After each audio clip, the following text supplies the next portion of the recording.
欢迎收听今天的不正常爱情研究中心，我是黄浩平，我是雨珊。今天真的是研究中心真的是颜值超高。我跟你讲，今天你那边完全就是暗淡。刚刚调光的时候，他平常是亮的吗？他平常是一般亮。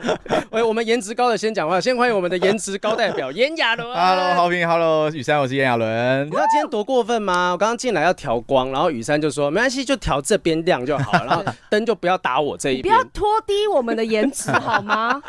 所以你也是把你自己归类在高颜值这边其实我是我们节目的卖点之一。你没有听出来他的口气，他是觉得你把自己归类在高颜值怎么样？怎么样？我认可我自己啊。因为我一直以为你是高智商的那一块。我都是。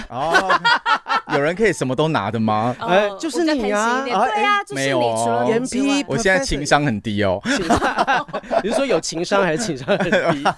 情商很低，情商很低。你知道，其实今天要访问之前，我们当然今天宣传是要讲炎上炎亚纶这个东西，可是后来我才意识到说，当我跟雨珊讲说，我之后要去弄那个炎上炎亚纶，他说，你知道我跟炎亚纶有一段就是有一整年就是亲来，你不要这样拖那么久。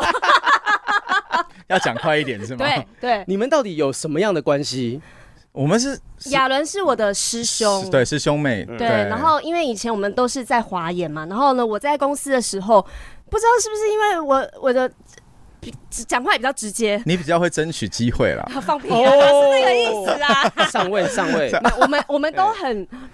工作的事业心很强，事业心强，所以我在公司会被叫小炎亚纶。然后之后呢，就是等一下，怎么样？你不知道这件事情吗？好像我记得这件事情，我记得有人跟我讲，豆豆姐他们宣传的那边。不是一般来讲说什么就是什么小刘德华、小黎明、小郭富城的意思，就是长相啊什么像，讲说你个性像是小炎亚纶。我觉得应该都是在团体里面那种不想被埋没的感觉，对，比较想证明自己的。他比我更惨，因为我们才4个人。什么叫比？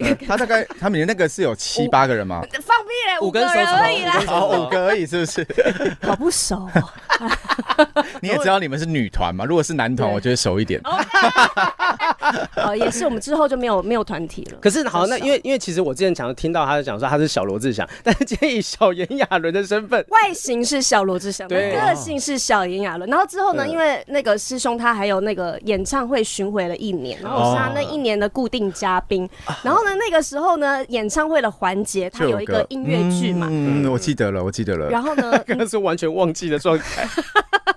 他完全不把那1年你受到的遭遇放在眼里，对我来说很重要就好了。这个是我的锅，因为我自己个人我的时间跟你们不太一样，因为我每次是经历大风大浪，所以我度日如年的感觉比较多。就对他来说就是小小的事情，他也忘记了，也没什么事。但是你遇到了什么？我遇到的就是那个演唱会的环节，就是有播个 MV， 每次固定环节都有 MV， 然后最后呢，那 MV 里面呢，就是我们2个接吻。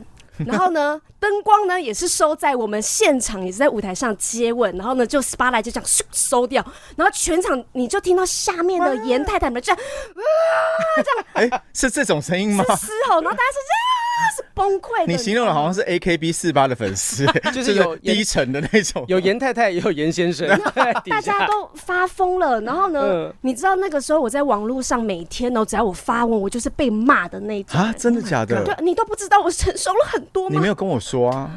那也没事啦。你可以找我恳谈啊，你可以跟他讲，他就跟你讲说，跟我遇到的比起来，你不算什么。对啊，小 case 呢。可是这1年的时间，那你这样亲，你有没有在心里面有一点点，就是觉得说，好像就是这个是我梦寐以求的一个可以托付的？说真的，那一段时间，你好好讲哦。那时间就是有一阵子会变得很在意他的想法，或是很在意他对我的一举一动这样子。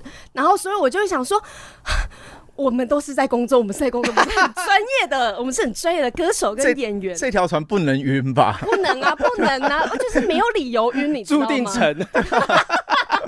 对呀，比铁达尼还要注定。干嘛自己这样躺在浑水？不是浑水，就是所以我就是有抽离，还需要花时间抽离哦。因为1年的时间，他根本都没有放感情，你还抽离？不是，有当下我有放感情，当下，就是在台上我们都是很专业的，对。但是那时候你也知道，我才刚出道，我没有他这样见过大风大浪。我怎么觉得你比较适合来演上炎亚纶？那边除了石之田以外，其他人没有人亲过炎亚纶。对耶，我会知道的太多。所以你为什么会敢去延上炎亚纶？你就是你去延上这个线，你不担心吗？担心啊，对啊，我前面跟经纪人就是来来回回好几回，对，潇洒走一回这样子。哦 ，OK， 好老，好老。这种笑话我就建议不要在上面，这个就是可以剪掉这样子，是不是？在台上剪不掉。我本来想说啊，他们公司老板不会觉得怎么样嘛，说他就是老板，对。对，你自己不会害怕说在上面任何片段流出去，人家拿这个以后就是来攻击你这样？担心啊，担心。那怎么还会去呢？我不知道不知道。我现在有一种就是乘着命运的小船在漂流的感觉，上了贼船，也不是贼船，是一个我觉得有邀请你就接受嘛。我有点比较宇宙学啊，就是宇宙会带我去哪里的顺流。对。然后，但是这过程当然也有跟制作人，也有跟经纪人聊了很多很多次。你说就是那个不能聊，这个不能讲，没有，我不会说这个，因为我知道要来这里就是什么都要能讲这样子，要玩真的就对。反而是有时候他们会提醒我一些事情，这样对，反过来，对。其实我觉得啦，我自己就这个参加过好几次延上的经验来讲，就是其实你要有爱，你才会在这台上讲很多东西，是被戳到的人自己也会很爽的事情。就我自己也被讲过很多东西啊，不管说是做节目的事情啊，然后被误会性向的事情啊，各种东西，其实我觉得他们开玩笑，有时候是出于爱才有办法。有一次我们很早之前做一个火烤呱吉，然后后来事后释出那个花絮，好开心！我看到花絮觉得满满的都是爱，大家在后台互相开玩笑。我刚刚写了一个什么东西，干这很好，你一定要讲，要够了解才能这样子写啊。对啊。所以你还特别把你们公司有好几个人都一起抓过去烧你。对，因为他们需要这个破冰的这个仪式，这样。我以为他说需要这个舞台。也蛮喜欢这个舞台的吧？你说把他们抓到这舞台上面，然后互相攻击，算破冰哦？因为有些艺人他们心里的那个顾忌比较多，一方面我才知道他们对我的身份也有所顾忌，就是他们真的看我把我看成老板，而不是看成朋友。但是我一开始是真的希望大家像个家人一样的一个公司这样子。那会希望这参加完之后不要再看成老板，看成老公吗？哇塞！是不需要啦，上升的啊，就不一样。而且你们公司的那个艺人颜值都很高，对啊，我们会挑啊，不是只有男生，女生也是。谁被淘汰了？我就知道你要问这个，你不要再问了。他可以吗？他可以吗？那时候有问过于晨说，于珊你觉得怎么样？差一点，太像罗志祥。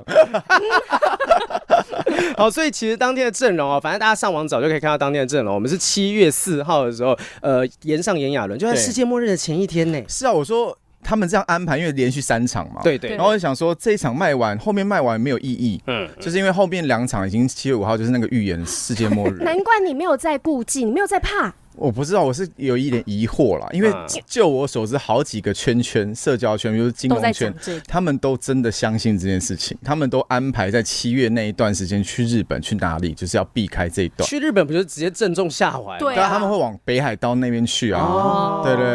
那你那天你就什么都不要顾忌，你就全部说出来吧，反正隔天就世界末日。哇塞，你这坑很大以前不是有一个什么搞笑漫画日和，就是有一个世界末日，有一个小短片的世界末日前，然后所有的人就坐在那个现场的 live 节目里面，然后每个人都爆料说，其实我是怎样，其实我是怎样，然后然后反正有一个大叔讲，其实我他就把裤子都脱下来，直接告诉他，其实我底下长这个样子什么的。然后等到那个最后一个人揭晓说，其实我不是魔术师，我是魔法师，然后我是真的可以逆转乾坤，把这个命运全部扭转，啪，然后就把那陨石弹回去，然后瞬间世界末日就没有了，然后那个人就白露了，这样所有的人就说，所有人都其实我们刚刚讲的是开玩笑的啦，这样子收不回来，覆水难收。所以你现在这个提议是很危险的，但我很想看你完全100%的无限制的。但是我有一个坎是现在另外一个我没有办法过的，什么坎？因为这些人来了呢，我都是非常喜欢的朋友。你怕你会受伤是吗？不是我怕我会受伤，是我没有办法对他们太那个。你就太狠了。对，因为我其实这2年有在修身养性，可是看得出来，不是看得出来，因为他加菜料，他随便信手拈来都是一些灵性的一些东西，对，身心灵。讲什么？刚刚进来讲什么太阳那个什么磁暴的事情然后刚刚讲说什么很多圈子都在讲宇宙，对啊，你是这几年开始去接触这样的东西吗？没有，我只是觉得是不是主持的时候造太多口业，嘴巴不能太贱。对，而且我发现呢，演艺圈通常因为要效果嘛，大家都确实有的时候会比较口无遮拦一点，对，我就想说，哇，演艺圈真的是个修罗场就是你一边做你喜欢的工作，一边在很迅速的消耗自己的福报这样子。对，一直累积业障。对，所以我比较担心，就是我真的太爱台上那些人，我没有办法对他们讲出太狠的话。可是如果他们对你讲很狠的话，你听了之后还是可以，就是我不入地狱谁入地狱啊？就我可以承受，因为我已经是这种状态有一阵子。可恶，我刚刚脑中都会闪过一些想要回击的那种地狱梗，但是我想说不行，我要在台上。因为刚刚瞬间有2秒，我觉得这个要讲吗？我要在节目上讲，还是在什么地方讲？留着。因为我们真的我自己这边写了很多关于你的东西。你自己是自己写的吗？对，其实很多人大部分都是自己写的啦。那你那场我不知道，我没有跟其他人接触。然后我跟2个写手一起就在那边下午在开会脑力激荡的时候，我们就在噼里啪啦讲，然后就觉得说，就我们一定旁人觉得我们是几个变态，你知道吗？讲的那个台词啊、用词啊，那种很多很脏的字什么的，好想听哦。这是什么？他现在要忍住很痛苦。我现在要忍住啊，因为我讲一个就少一个，我到时候还要再补那些内容。你不用担心啦，就是我真的觉得，就是你越是带着爱去攻击他们，攻得越狠，你就表示说，其实你是对他们是有爱的。这么变态，一定要用这个方式。好，你就是 S， 你就要把你自己想的 S。可是你要找 M， 但你平常是？我平常比较 M。OK， 没问题。反正7月4号大家来看岩上炎亚纶，就可以看到，管他是 S 还是 M 啦，全方位的炎亚纶，前面后面都有的炎亚纶。但很用掉一个喽。哎呦，这个是比较不好笑的那个。OK。